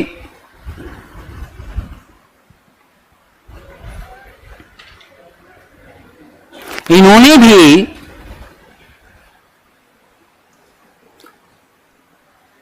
पुर्तगाली साम्राज्य के विस्तार में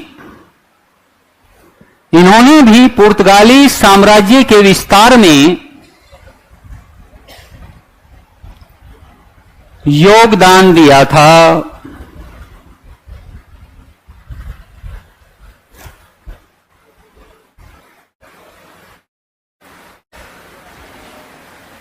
ये मुगल बादशाह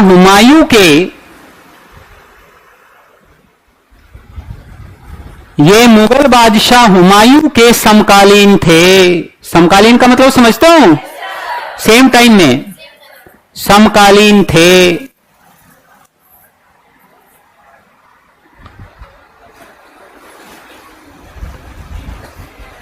हुमायूं और गुजरात के शासक, कंटिन्यू करेंगे, हुमायूं और गुजरात के शासक बहादुर शाह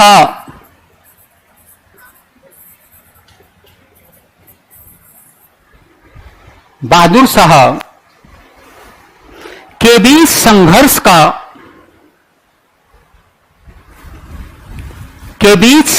का लाभ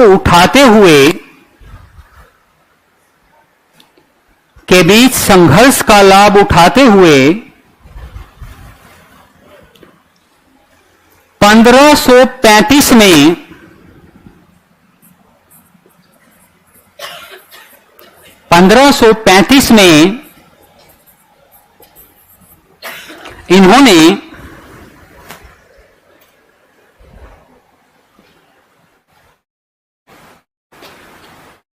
1535 में इन्होंने दीव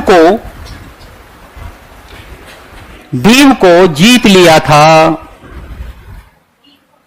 दीव को, दमन दीव है ना, दीव को जीत लिया था।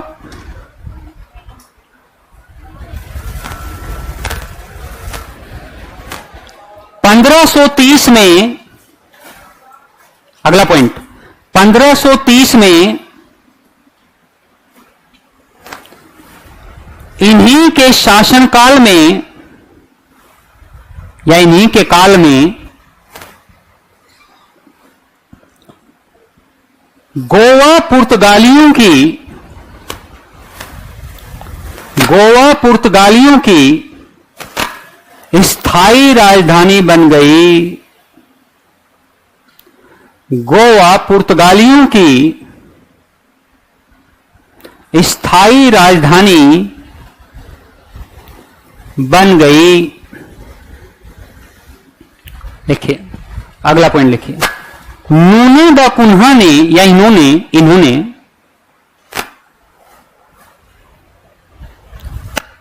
पुर्तगाली व्यापार का विस्तार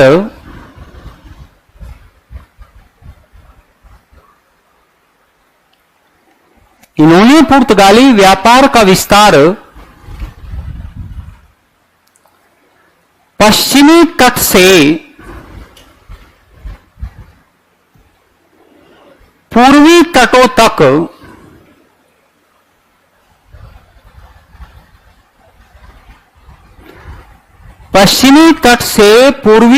तक फैलाया या विस्तारित किया। फैलाया एक ही बात है। इन्होंने व्यापार को कहां से कहां तक फैला दिया? बंगाल में हुगली, लिखिए बंगाल में हुगली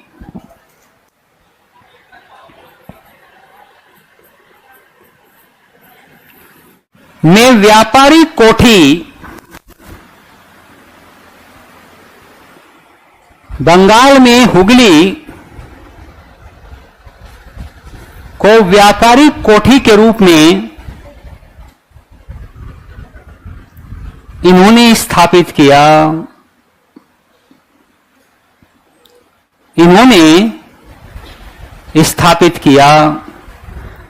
नूना दा कुन्हा के बाद कहा जाता है पुर्तगाली साम्राज्य, लिखना बंद करेंगे, नूना दा कुन्हा के बाद। अच्छा लिख ही रहे थे क्या अभी तक?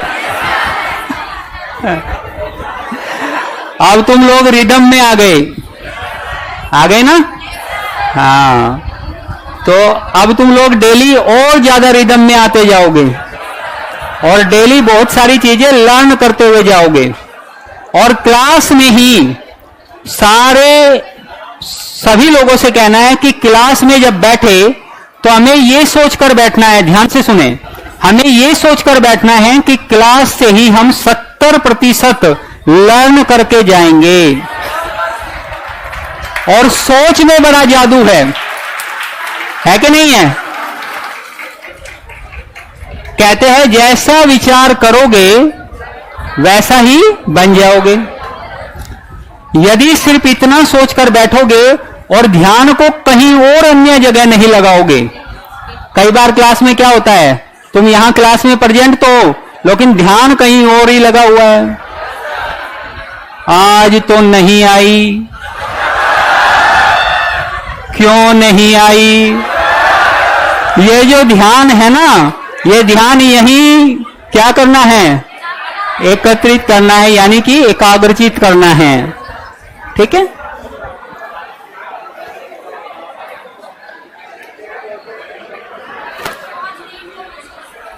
ऐसा होता है ना?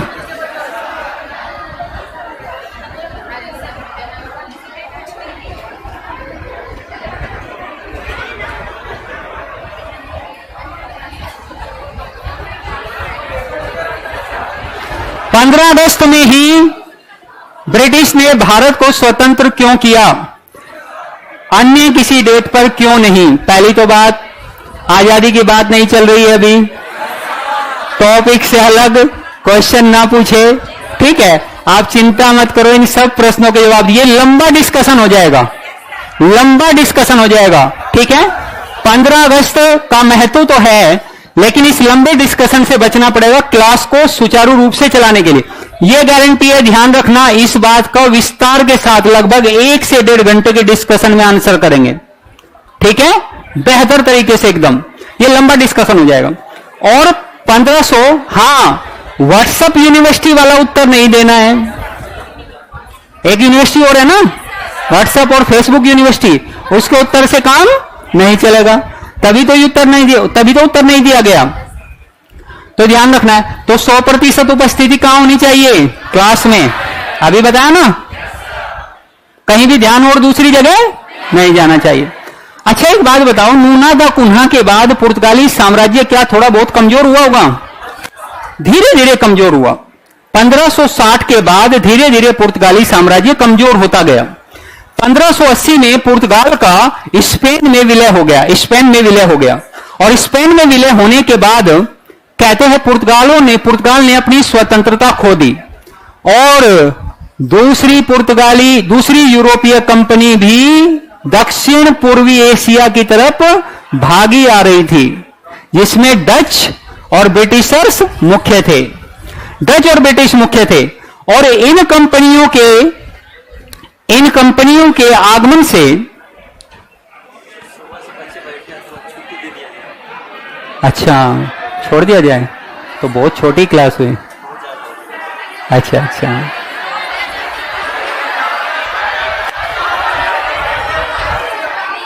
कंटिन्यू करें, पुर्तगाली कंप्लीट करते हैं, पुर्तगाली कंप्लीट करें, पुर्तगाली कंप्लीट करें, करते हैं कंप्लीट।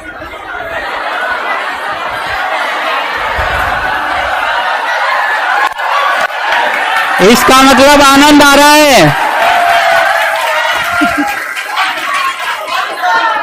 इसका मतलब आनंद की प्राप्ति हो रही है। तो समझो फिर ध्यान से, ठीक है। 1580 में पुर्तगालियों का यानी पुर्तगाल का स्पेन में विलय पुर्तगालियों को कमजोर कर देने वाला था। और कहा जाता है कि डचों ने 1596 में दक्षिण पूर्वी एशिया में जब एंट्री की तो डचों ने पुर्तगालियों को पराजित कर दिया।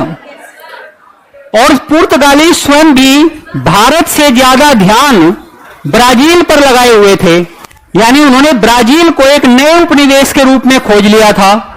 यह भी उनके एक पतन का कारण हो गया। और कहते हैं 1612 में ब्रिटिश ईस्ट इंडिया कंपनी ने स्वाली के युद्ध में पुर्तगालियों को भारत में पराजित कर दिया। और बड़े पैमाने पर इस पराजय के बाद ब्रिटिश पुर्तगाली उठ नहीं पाए और धीरे धीरे उनके साम्राज्य का पतन भारत में होने लगा। 1661 में एक राजनीतिक विवाह हुआ। पुर्तगाली राजकुमारी कैथरीन का विवाह ब्रिटिश सम्राट चार्ल्स द्वितीय के साथ हुआ। और कहते हैं पुर्तगालियों ने बॉम्बे को ब्रिटिशों को दहेज में दे दिया। बताओ, भारतीयों को तो कोई भी दहेज में भी दे देता था।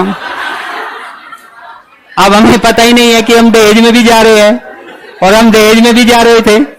तो कहते हैं इसके बाद बंबई जो है, बंबई का व्यापार, इसका मतलब समझो, बंबई का व्यापार जो है वो किसके अधीन चला गया?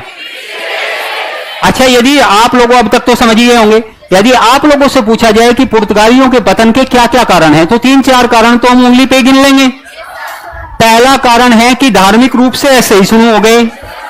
दूसरा कारण है स्पेन में विलय होने के बाद कमजोर पड़ गए। तीसरी बात है डचों और ब्रिटिशों के द्वारा पराजय हो गई। चौथी बात क्या है? लूटपाट करने लगे समुद्र में। क्या करने लगे? लूटपाट, जबरदस्ती धर्मांतरण करने लगे, जिससे कि बहुत भारतीय लोग उनसे नाराज होने लगे और धीरे धीरे पुर्तगाली साम्राज्य नष्ट होता चला गया और बस वे गोवा तक सिमट कर रह गए, इससे आगे बढ़ ही नहीं पाए। तो लिखे थोड़ा सा, इसको कंटिन्यू करें, लिखिए। हाँ, पैराग्राफ चेंज करके नोट करेंगे। लिखिए, हेडिंग कोई नहीं है अभी तक, बस यही है, अभी पैराग्राफ चेंज करके लिखिए।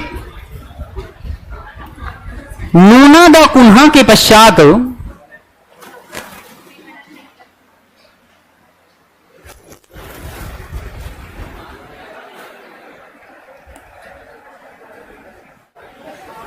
भी पुर्तगाली गवर्नर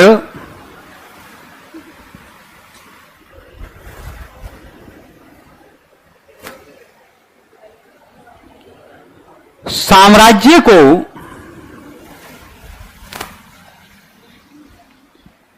स्थायित्व नहीं दे पाया,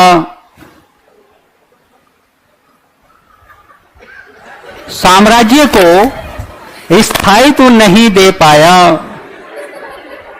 क्या मुस्कुराहट थी।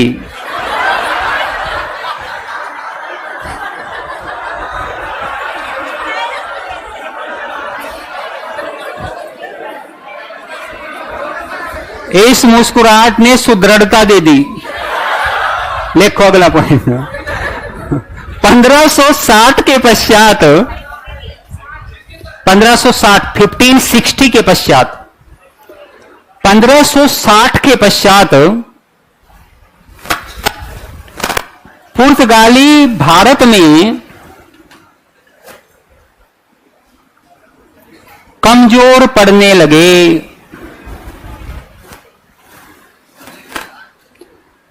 1580 में, एक एक पॉइंट को लिख रहे हैं, 1580 में पुर्तगाल का विलय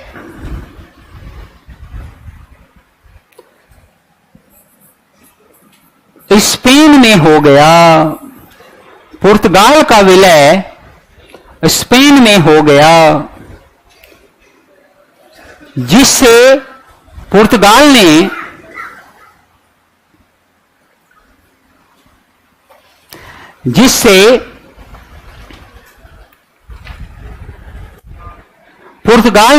अपनी स्वतंत्र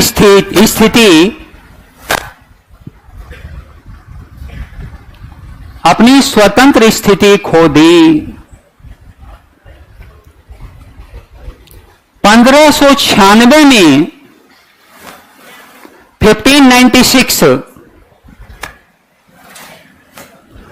1596 में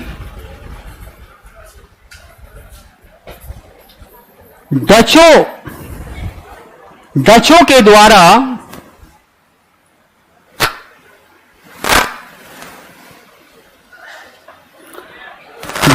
द्वारा पुर्तगालियों को पराजित कर दिया गया।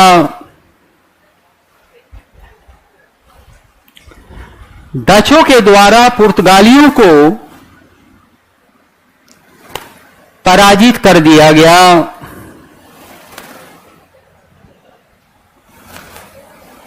जिससे पुर्तगाली और कमजोर हो गए।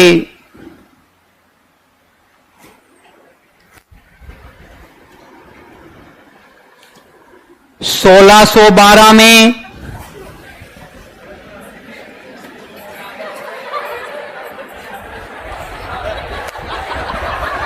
टाइमिंग बहुत अच्छी थी। 1612 में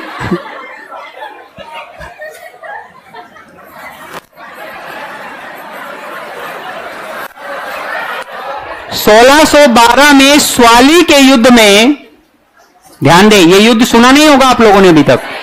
हाँ, आज सुनो, बड़ा महत्वपूर्ण युद्ध है। 1612 में स्वाली के युद्ध में ब्रिटिशों ने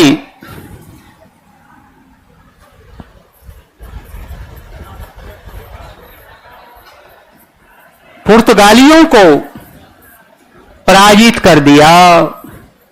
ब्रिटिशों ने पुर्तगालियों को पराजित कर दिया। स्वाली का युद्ध, सूरत के पास एक गांव था स्वाली, उसमें लड़ा गया स्वाली का युद्ध। और सूरत में देखो 1612-13 में पहली ब्रिटिश कंपनी स्थापित हुई थी, और वहां पर पुर्तगाली पहले से थे सूरत में। तो कहते हैं दोनों के बीच में प्रतिद्वंदिता हुई और स्वाली का युद्ध हुआ। और स्वाली के युद्ध में पुर्तगालियों ने बड़े पैमाने पर कैप्टन बेस्ट ने, कहते हैं जो कि ब्रिटिश कमांडर था, उसने पुर्तगालियों को पराजित कर दिया। स्वाली के युद्ध में दो तरफ से युद्ध लड़ा जा रहा था। एक कौन लड़ रहे थे? ब्रिटिश लड़ रहे थे, और दूसरा कौन था? पुर्तगाली थे। और यदि इसका निर्णय देखें हम कि इसका निर्णय क्या हुआ या इसका परिणाम क्या हुआ, तो इसका परिणाम बताओ क्या हुआ। परिणाम हुआ पुर्तगाली जीत गए, पुर्तगाली जीत गए, सॉरी पुर्तगाली हार गए, पुर्तगाली हार गए, कोई बात नहीं, और ब्रिटिश जीत गए। ठीक है, तो लिखिए 1612 में स्वाली के युद्ध में, लिख लिया, ब्रिटिश ने पराजित कर दिया। ठीक है, देखिए स्वाली का मैदान, स्वाली का मैदान, हाँ नेक्स्ट पॉइंट बेटा, स्वाली का मैदान सूरत के पास, सूरत गुजरात, सूरत ब्रैकेट में गुजरात, सूरत के पास स्थित है।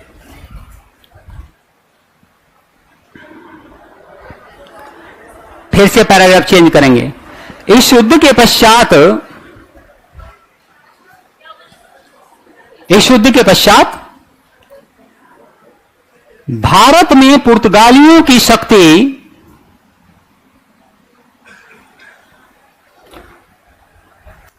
अत्यधिक कमजोर हो गई। भारत में पुर्तगालियों की शक्ति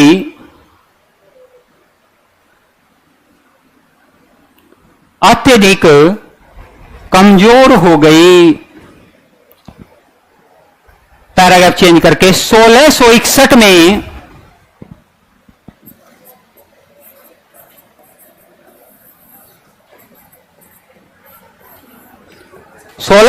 में एक राजनैतिक विवाह हुआ।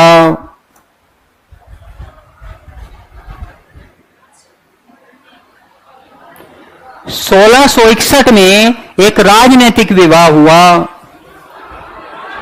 1661 में राजनीतिक विवाह हुआ। देखिए यह विवाह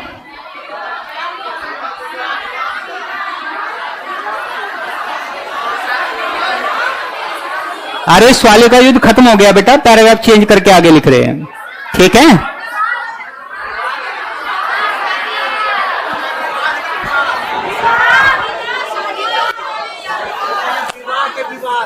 विवाद, विवाद नहीं, विवाह।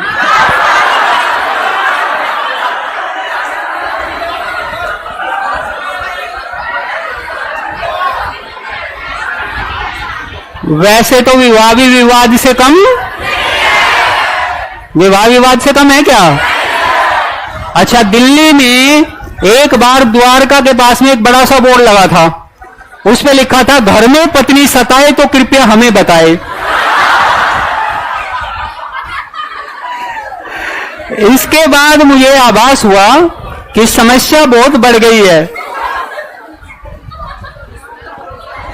और कहते हैं वहां पर बाकायदा एक संगठन काम कर रहा है जो घर में सताए हुए पतियों की मदद कर रहा है। तो विवाह विवाद तो है ही, खैर कोई बात नहीं है, लेकिन ये मैंने विवाह ही बोला था। 1661 में एक राजनीतिक विवाह हुआ। यह विवाह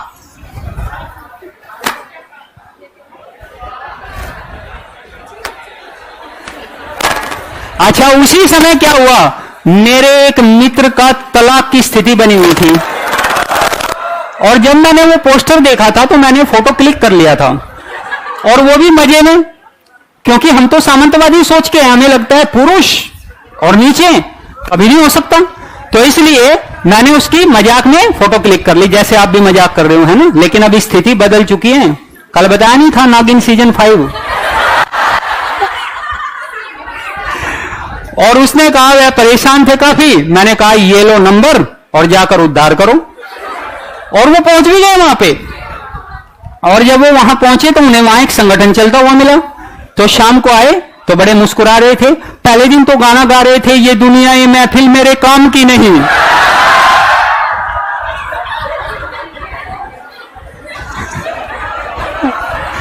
अगले दिन गाना गा रहे, बेबी को बेस पसंद है। मैंने कहा भाई ऐसा क्या हो गया, मैंने कहा ऐसा क्या हो गया भाई संगठन में, मैंने कहा ऐसा कोई संगठन है भी, तो उन्होंने अकड़ कर देखा, आपने ही तो नंबर दिया था। मैंने कहा नंबर तो मैंने दिया था। मैंने कहा अच्छा ये बताओ वहां हो क्या रहा था? बोला हो कुछ नहीं रहा था, वहां पर सब एक दूसरे का हौसला बढ़ा रहे थे।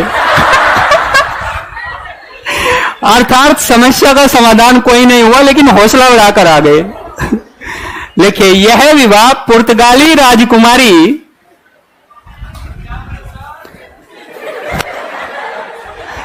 मुझे पता है तुम यही हो। यह विवाह पुर्तगाली राजकुमारी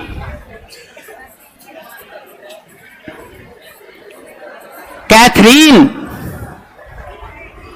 यह विवाह पुर्तगाली राजकुमारी कैथरीन और ब्रिटिश राजकुमार चार्ल्स द्वितीय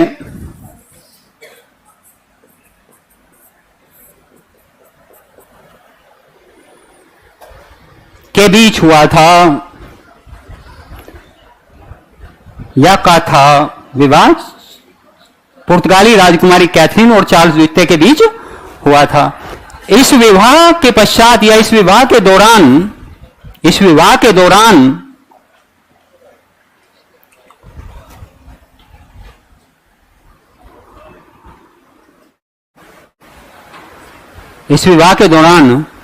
पुर्तगालियों ने ब्रिटिशों को बॉम्बे या बंबई दहेज में दिया था। बॉम्बे या बंबई दहेज में दिया था। पुर्तगालियों ने ब्रिटिशों को बॉम्बे या बंबई दहेज में दिया था। तो दहेज में दे दिया बॉम्बे। देखिए, पुर्तगालियों के पतन के कारण, हेडिंग लगाएंगे, पुर्तगालियों के पतन के, कल पुर्तगालियों के पतन के कारण लिख लिए। चलो पॉइंट में लिख लेते हैं जल्दी जल्दी से, ठीक है। लिखें, पतन के कारण 8 बजे तक, ठीक है। Okay okay okay. पतन के कारण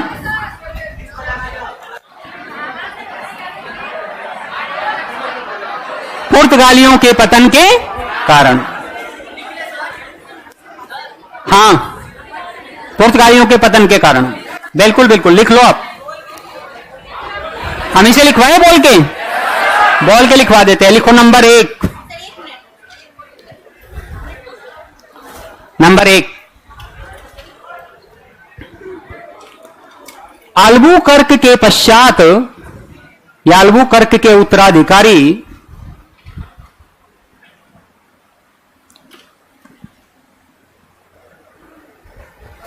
बेहद कमजोर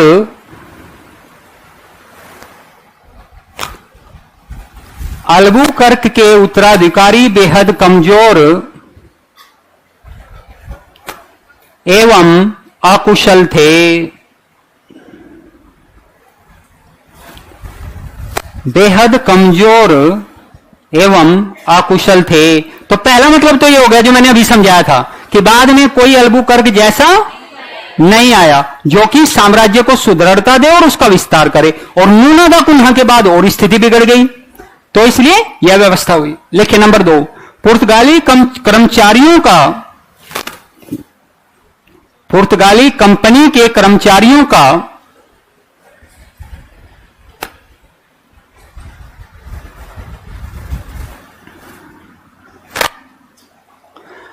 वेतन कम था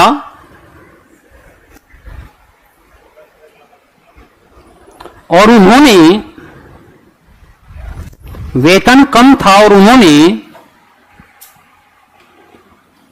भ्रष्टाचार शुरू कर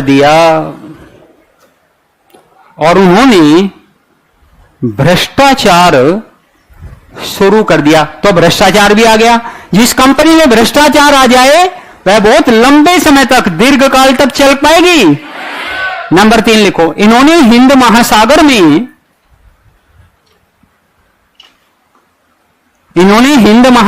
में लूटपाट प्रारंभ कर दी। इन्होंने हिंद महासागर में लूटपाट प्रारंभ कर दी।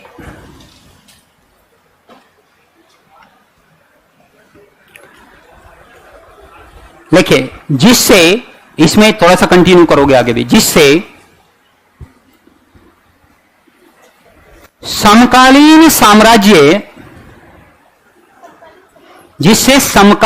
साम्राज्य एवं लोग इनसे क्रोधित हो गए।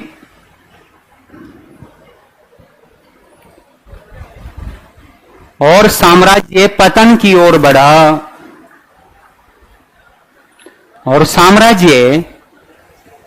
ओर बढ़ा। भारत में, नेक्स्ट पॉइंट नंबर 4, भारत में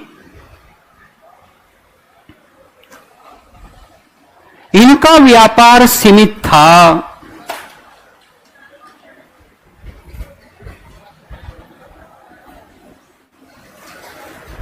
अधिकतर ये तटीय क्षेत्रों तक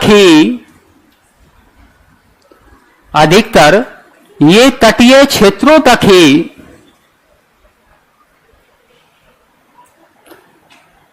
सीमित थे।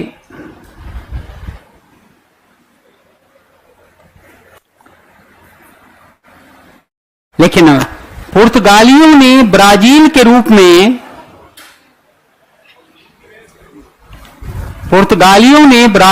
रूप में एक नए उपनिवेश की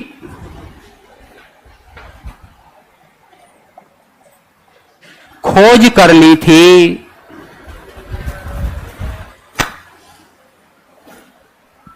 यह है पुर्तगालियों के पतन के, हेडिंग लगाइए, पुर्तगालियों का योगदान।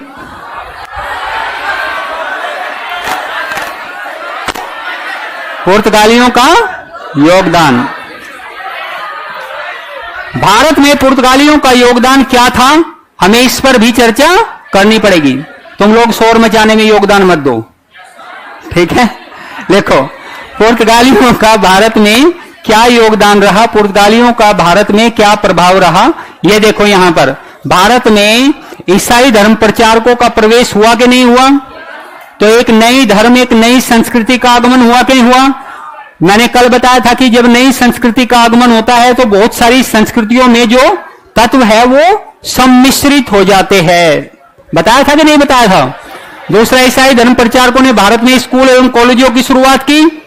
तीसरा, भारत में पुर्तगालियों ने प्रिंटिंग प्रेस स्थापित की और प्रथम प्रिंटिंग प्रेस की स्थापना गोवा में 1556 में की। और 1563 में पहला ग्रंथ जो आयुर्वेद पर लिखा गया और वैज्ञानिक रूप से उसका प्रकाशन किया गया, वैज्ञानिक ग्रंथ के रूप में उसका प्रकाशन किया गया, यह हुआ था। और इन्होंने भारत में कुछ फसलें भी प्रारंभ की। तंबाकू की खेती, आलू की खेती, पाइनएप्पल की खेती, है ना, टमाटर की खेती कहते हैं, इन्होंने ही प्रारंभ की थी भारत में। तो ये सारी चीजें भी इन्हीं के द्वारा प्रारंभ की गई। लिख लोगे?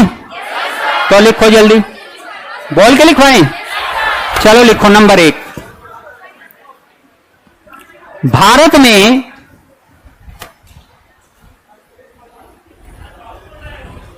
भारत में इनके काल में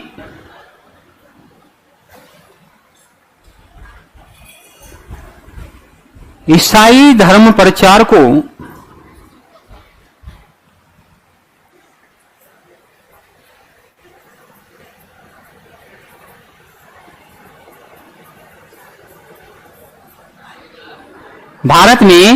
इनके काल में ईसाई धर्म प्रचारकों ने प्रवेश किया,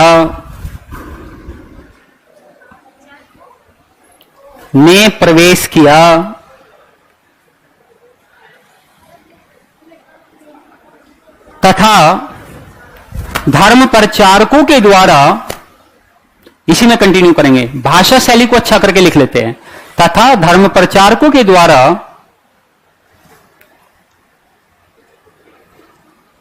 भारत में स्कूल एवं कॉलेजों की शुरुआत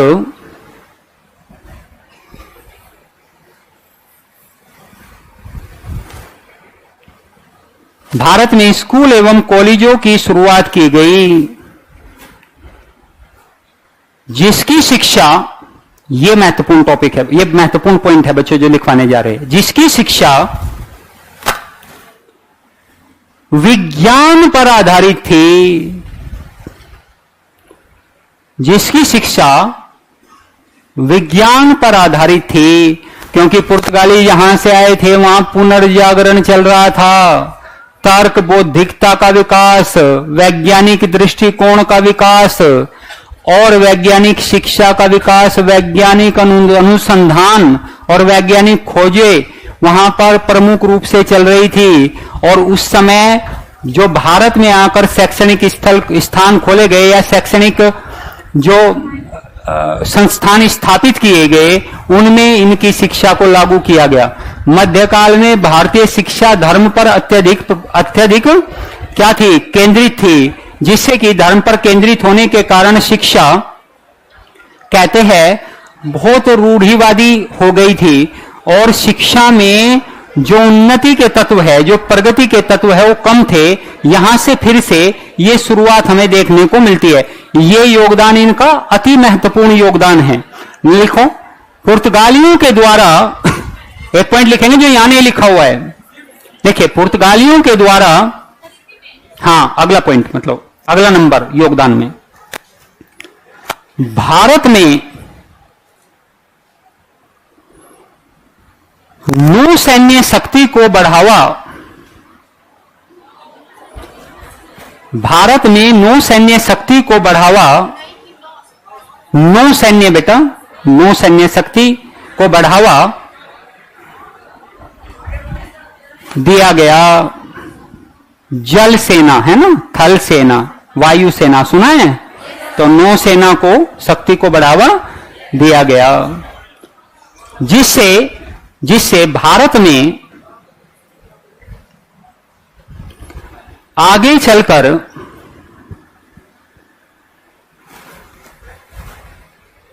बंदरगाहों की स्थापना हुई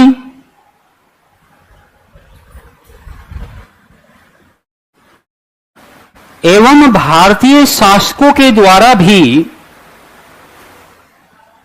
बंदरगाहों की स्थापना हुई एवं भारतीय शासकों के द्वारा भी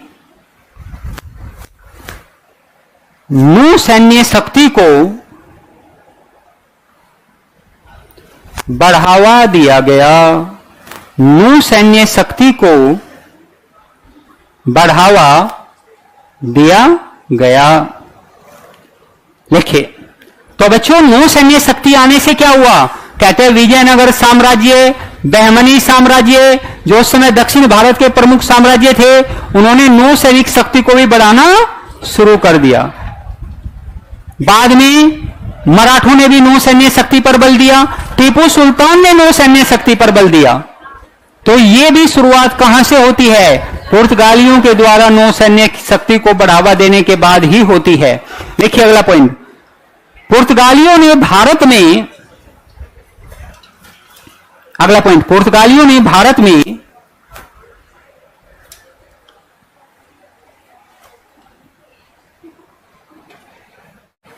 प्रथम प्रिंटिंग प्रेस की स्थापना, पुर्तगालियों ने भारत में प्रथम प्रिंटिंग प्रेस की स्थापना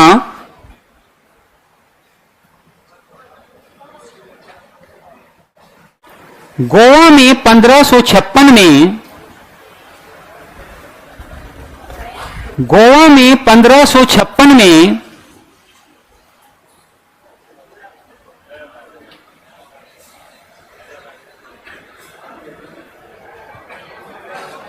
1556 में की गई। 1563 में, हाँ इसी में कंटिन्यू करेंगे, 1563 में औषधि ज्ञान पर, औषधि मतलब दवाई, मेडिसिन, औषधि ज्ञान पर एक ग्रंथ को प्रकाशित किया गया। 1663 में पहली बार 1563 में पहली बार औषधि ज्ञान पर एक ग्रंथ प्रकाशित किया गया। ग्रंथ प्रकाशित किया गया मतलब औषधि ज्ञान पर था, वैज्ञानिक औषधीय ज्ञान पर था वह। अगला पॉइंट, इन्होंने भारत में, अगला पॉइंट लिखेंगे, इन्होंने भारत में कुछ फसलें भी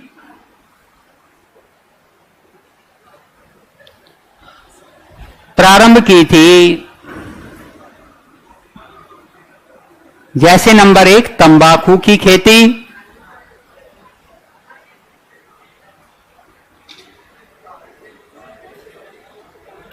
नंबर 2 आलू की खेती और नंबर 3 पाइनएप्पल या टमाटर और टमाटर इत्यादि की खेती। छोड़ दें, ठीक है, टॉपिक कंप्लीट हो गया यहां तक।